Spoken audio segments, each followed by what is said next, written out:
In direct gene transfer, since we are not using vectors, only 1% of the cells get transformed. Before we do direct gene transfer, the foreign gene is linked to a marker gene. The marker gene identifies the cells which contain the foreign gene. The marker gene used in plants is either kanamycin resistance gene or Gus gene. In animals, neomycin resistance gene can be used. Gus gene produces an enzyme beta-glucuronidase that converts X-gluc into a blue-colored compound. X-gluc is similar to X-gal. The full form of X-gluc is 5-bromo-4-chloro-3-indolyl beta-D-glucuronic acid. When Gus gene is used as a marker gene, all the transformed cells will be blue in color. Now remember, Gus gene is also an example of a reporter gene. A reporter gene produces an enzyme that catalyzes a color reaction by which transformed cells can be identified. In the case of plants, we use protoplasts for direct gene transfer. Protoplasts are plant cells without a cell wall. The cell wall is removed using enzymes such as cellulase, hemicellulase, and pectinase. There are 5 methods of direct gene transfer. Number 1, microinjection.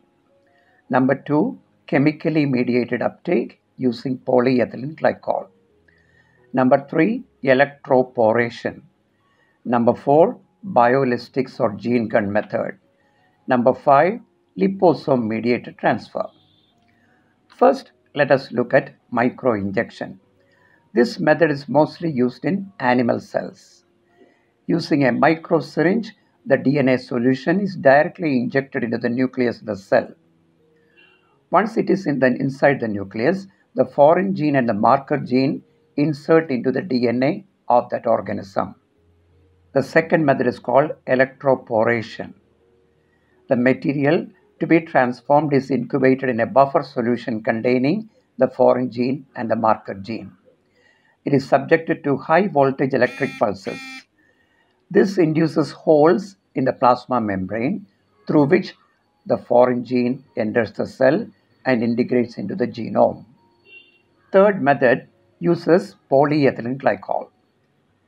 Using polyethylene glycol and divalent cations such as calcium ions, we can introduce the foreign gene into the plant cells. These chemicals destabilize the plasma membrane and produces holes in it through which the foreign gene can enter the cell. Once it has entered, the DNA integrates into the genome. Fourth method is called gene gun method or bioelistics. Using a gene gun, microscopic bullets, which are either made of tungsten or gold, which are coated with the foreign gene, are fired into the cells. This technique is called bioelistics, which is used only in plants. The fifth method is liposome-mediated transfer. Liposomes are circular lipid molecules with an aqueous interior that can carry nucleic acids. It encapsulates the DNA fragments.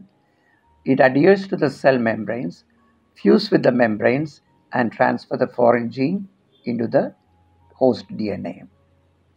So these are the 5 methods of direct gene transfer. Remember, direct gene transfer is not preferred because it results in 1% transformation, whereas if you use vectors, it results in 10% transformation. Thank you for listening to my video. I have published some books for students appearing for the NEET exam.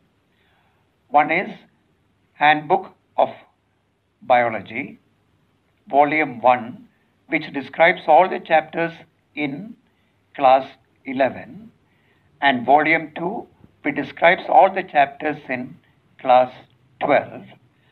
And also I have published a book, Biology in a Nutshell, which includes all the chapters. These books are available on Amazon. I am giving the link below.